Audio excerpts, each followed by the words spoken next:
The topic for tonight's dinner is disasters.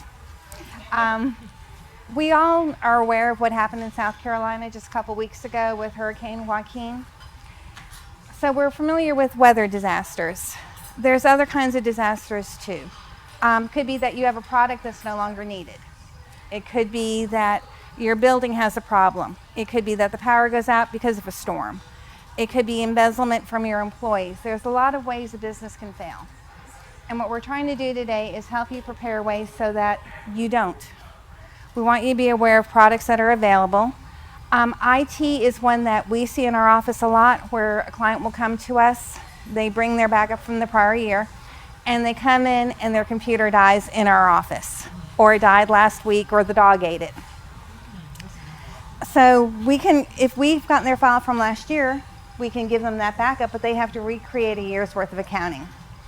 They normally say a few not pleasant words and leave our office.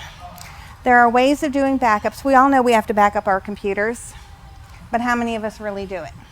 I don't, but shortly I will have all that done. and we do as well.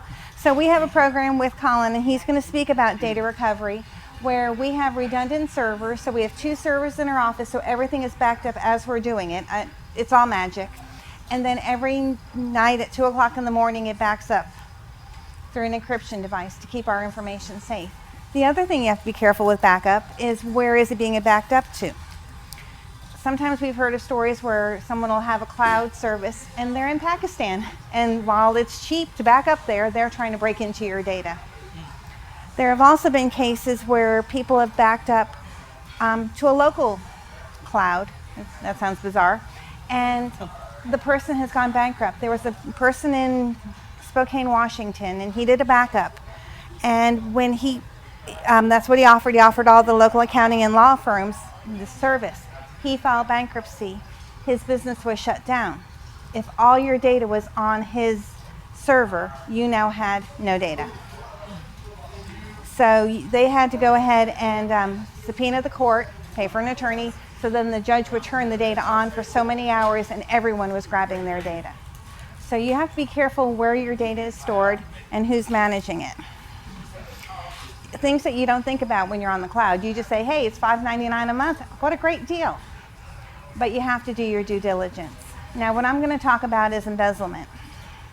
Most small businesses, when they get to the employees, at least 10 employees, they have somebody who embezzles.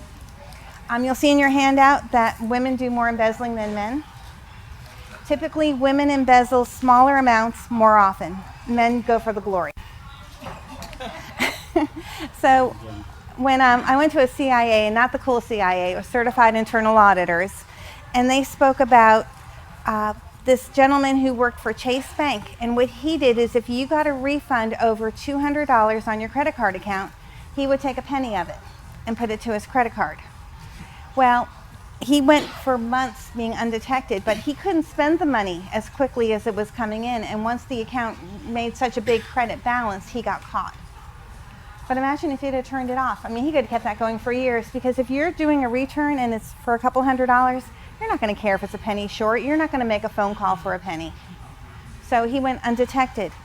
Most women who embezzle, according to this class I went to, are your trusted employees. They're the ones who never take vacation. They're the ones who teach Sunday school. They're the ones who are involved in the community. Typically, for a woman to embezzle, there's typically a need. So they have a sick child, a husband's lost a job, and what they'll do is a little bit smaller. So when they pay the business electric bill, they'll add their electric bill in, and they'll send off both coupons.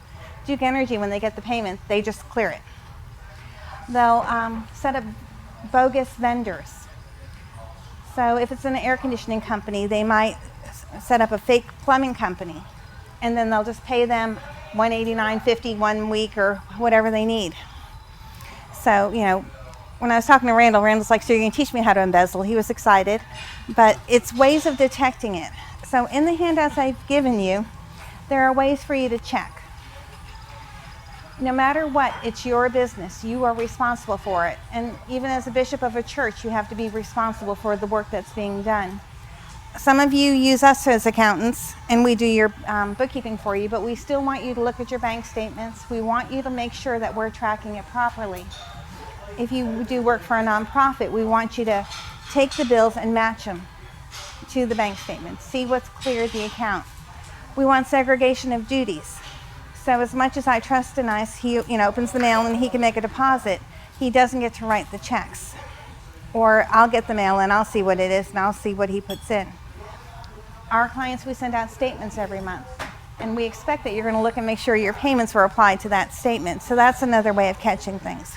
In the accounting world, it's called segregation of duties. So we want to make sure you have the ability to find where your money is.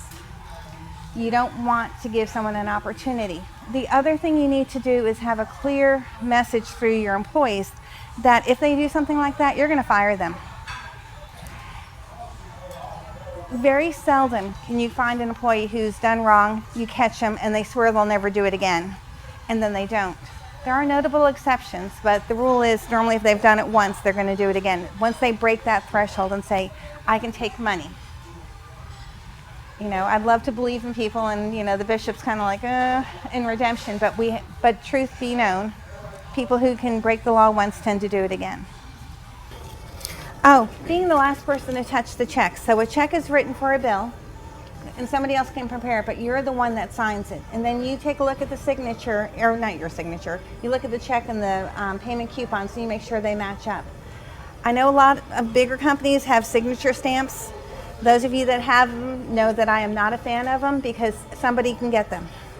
And they stamp the check and you've trained the bank to accept that stamp as your signature. You have no legal recourse that way.